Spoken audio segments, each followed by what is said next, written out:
Welcome to American Nightmares. Hey horror fiends, check in to American Nightmares, where we uncover the darkest, most spine-chilling true stories from across the USA.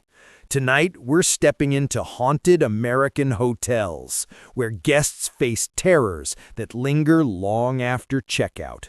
From ghostly bellhops to cursed rooms, these three true dead-of-night tales will make you rethink your next hotel stay. Smash that subscribe button, hit the bell, and drop your own creepy hotel stories in the comments. Let's dive into the fear.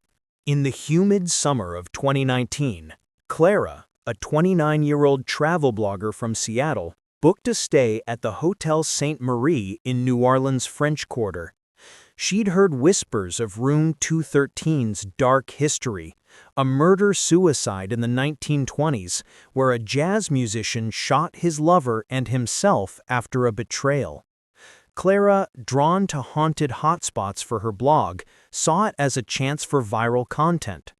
She checked in at dusk, the lobby's chandeliers casting a golden glow over marble floors, the air thick with jasmine and old wood. Room 213 was on the second floor, its door heavier than the others, with a faint burn mark near the handle. Clara set up her camera, tripod, and EMF meter, expecting a quiet night of staged, spooky footage. By 11 p.m. she was filming, narrating the room's history in a hushed tone. The space was opulent but dated. Velvet curtains, a brass chandelier, and a full-length mirror with a cracked corner. At exactly midnight, the chandelier began to sway, its crystals clinking like wind chimes, though no breeze stirred the room. Clara's EMF meter spiked, beeping frantically.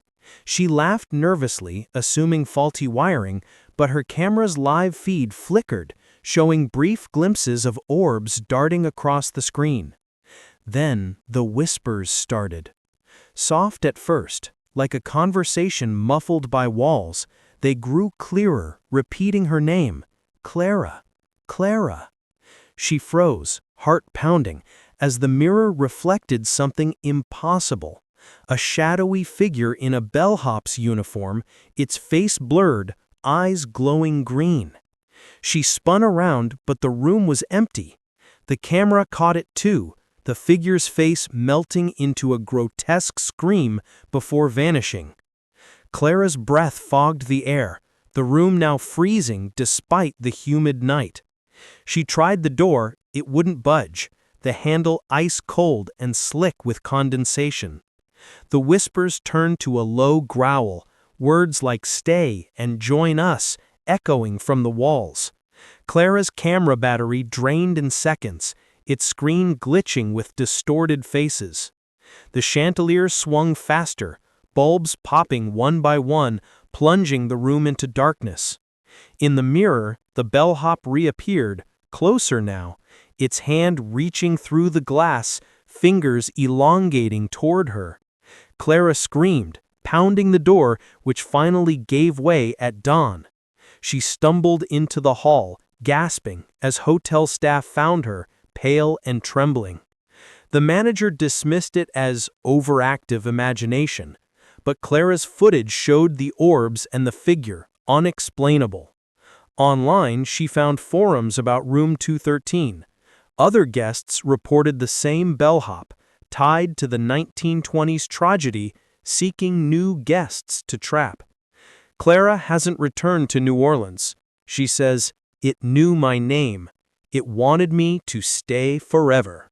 In the fall of 2014, Mike, a 42-year-old night clerk, worked the graveyard shift at the Marshall House, a historic inn in Savannah, Georgia. Built in 1851, the inn had served as a Civil War hospital, its floors stained with the memory of blood and suffering. Locals whispered of ghostly guests, soldiers, nurses, and a woman in white who roamed the halls. Mike, a skeptic, ignored the tales, focusing on his routine, checking late arrivals, monitoring security cameras, and keeping the lobby quiet.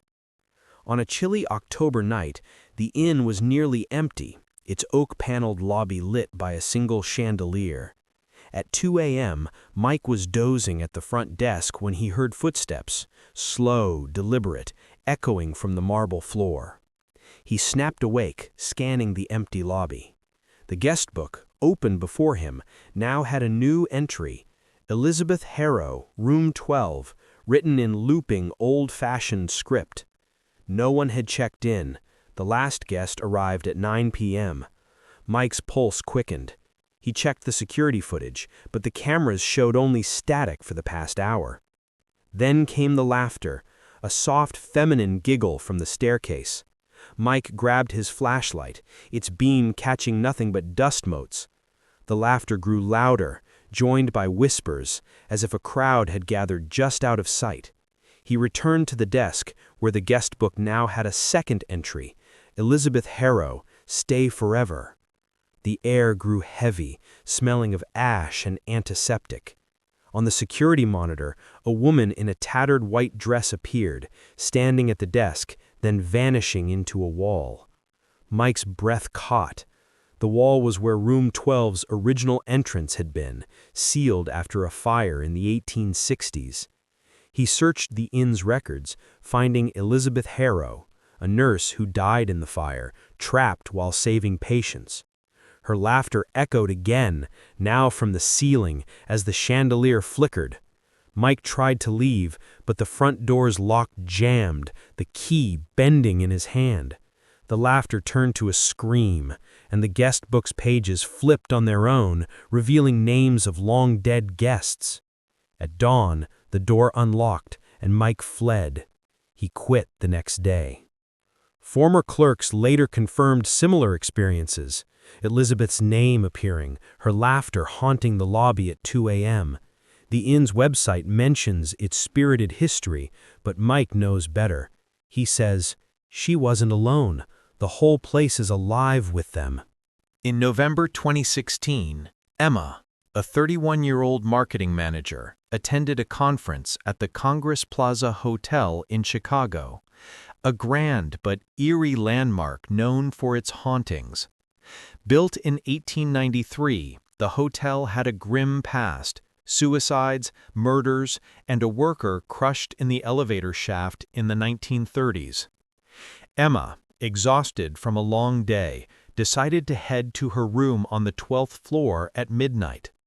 The lobby was deserted, its gold-trimmed walls reflecting the dim glow of chandeliers. She pressed the elevator button, and the doors opened with a groan. The interior was old, with tarnished brass and a faint smell of oil. As the doors closed, the elevator lurched downward instead of up, past the lobby, past the basement, into darkness. The panel's lights flickered, and a cold hand grabbed her wrist, a voice whispering, "Stay." Emma yanked her arm free, heart racing, as the doors opened to a decayed version of the hotel: peeling wallpaper, flickering gas lamps, and eyeless figures wandering the halls. She pressed every button, but the elevator wouldn't move. The figures drew closer, their mouths moving silently as the air grew thick with the smell of rot. Emma's phone died, its screen flashing a distorted image of her own face, eyes blacked out. At 3 a.m., the elevator jolted upward, opening to the 12th floor. She stumbled out, gasping, and found a new button on the panel, unmarked, glowing red. Hotel staff dismissed her story, but maintenance found no extra button. Emma later discovered reports of a worker's death in the shaft, his body never fully recovered. Guests reported similar descents, always at midnight, with whispers of "Stay." Emma avoids elevators now. "It wasn't just a ghost," she says. "It was the hotel itself, pulling me somewhere else."